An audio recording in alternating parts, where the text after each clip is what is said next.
All right, let's dive right into this explainer and explore what is hands down one of history's most chilling maritime mysteries. We're looking at a story that has completely baffled investigators, historians, and sailors for over a century and a half. It's this massive historical puzzle, and honestly, there are no easy answers here, just some deeply unsettling facts. This is the story of the Mary Celeste. Picture this for a second. You're out at sea, and you spot a ship just drifting aimlessly across the rolling waves of the Atlantic. You get closer, and the sails are actually still raised, catching the wind. So you board the vessel expecting to say hi to the crew, but instead, absolute silence. Food is literally sitting on the tables. The cargo is completely untouched. The captain's personal stuff is exactly where it should be. Nothing is stolen. But the people, every single passenger and crew member has just vanished, without a trace. Chapter 1, The Doomed Departure. To really wrap our heads around this mystery, we kind of need to see how incredibly ordinary the start of this journey was. So the clock starts in November of 1872. The merchant ship, the Mary Celeste, pulls out of New York Harbor, heading for Genoa, Italy. For weeks, it ostensibly sails across the Atlantic, just like countless other vessels doing the exact same run. But then, on December 5th, the timeline just fractures. The ship is found adrift near the Azores, which is a group of islands right in the mid-Atlantic. Somewhere between late November and December 5th, something catastrophic, yet completely invisible happened. Let's look at who was actually on this thing.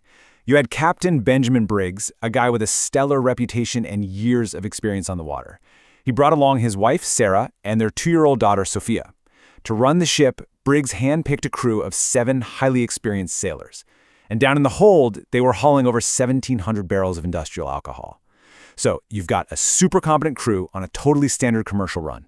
Literally everything pointed to this being just another ordinary voyage. Which brings us to Chapter 2, A Ship Without People.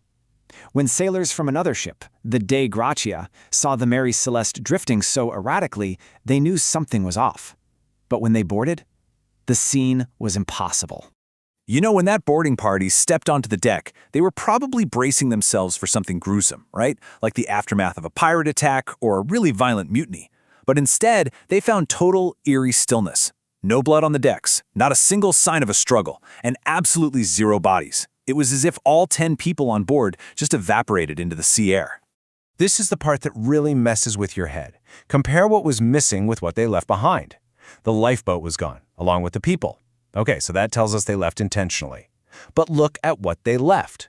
That highly valuable cargo of industrial alcohol was entirely intact. Personal valuables, the captain's own stuff, sitting right there. There was a ton of food and fresh water, and the crew's clothes were neatly put away.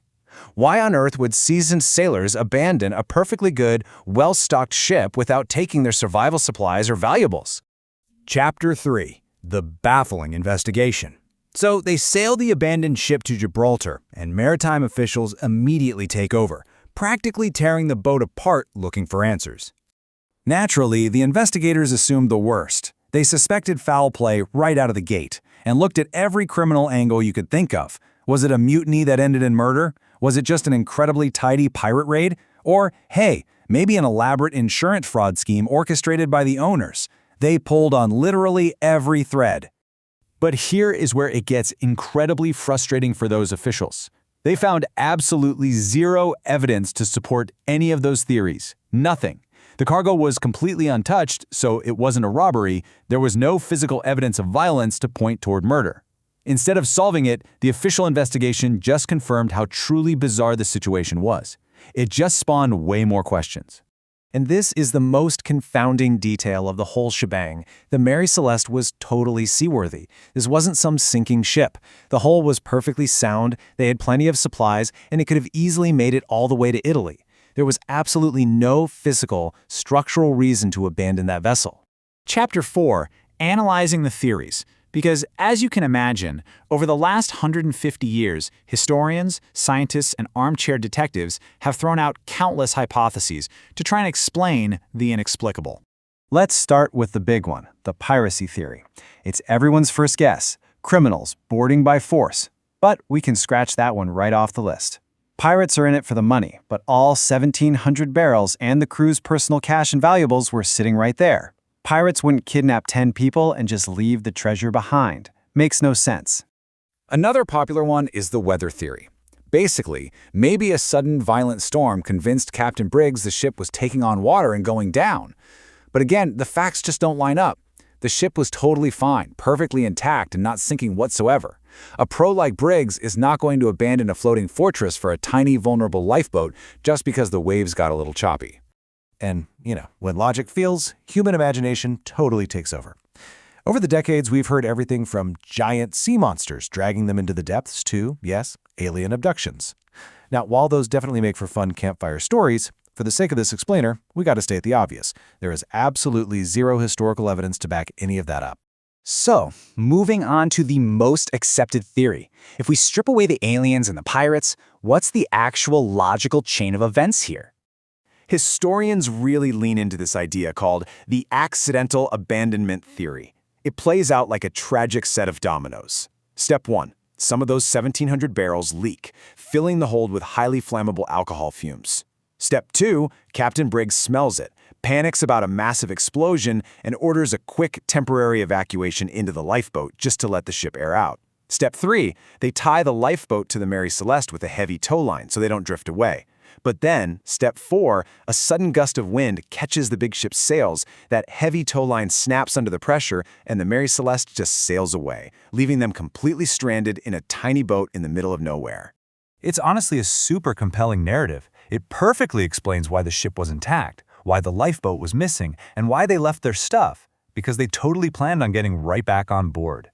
But, as much as this is the widely accepted theory, we have to admit a hard truth here. No one has ever been able to definitively prove it. It is ultimately just a theory. Chapter 5. An Enduring Mystery. Why do we still care? Why is this specific story still inspiring books and documentaries over 150 years later? It's because this isn't some made-up myth. Unlike the Flying Dutchman or those old sea shanties, every detail here is a very real historical enigma. The ship existed, the investigation in Gibraltar was meticulously documented by actual authorities, and the disappearance of 10 human beings, including a toddler, was a very, very real tragedy. When it comes down to it, there's just this one fiercely stubborn question that continues to drive historians absolutely crazy. Why abandon a seaworthy ship? Every sailor alive knows your ship is your best chance at surviving. Willingly leaving a floating vessel for a tiny lifeboat just violates every instinct a captain has. There's a thought that really hits the nail on the head. History is packed with mysteries, right? Lost civilizations, vanished armies. But the Mary Celeste is viscerally different. The reality of a fully stocked, perfectly fine ship just silently ghosting across the ocean waves, it hits on this uniquely terrifying level. It's a ghost ship created by reality, not the supernatural. And the absolute worst, most heartbreaking irony of this entire explainer is that the vessel itself made it. The Mary Celeste was salvaged, it was sailed again, and it eventually reached port. But the tin souls meant to take her there, that respected captain, his family, those hardworking men, they never did. So, as we wrap this up, we're essentially left staring at the same vast ocean that's keeping the secret. It leaves you wondering, doesn't it? Was the truth swallowed forever by some storm that took out their lifeboat? Or is the final piece of evidence still out there somewhere, just waiting in the dark beneath the Atlantic waves? I'll let you chew on that next time you're looking out at the sea. Keep digging into history, and I'll catch you in the next explainer.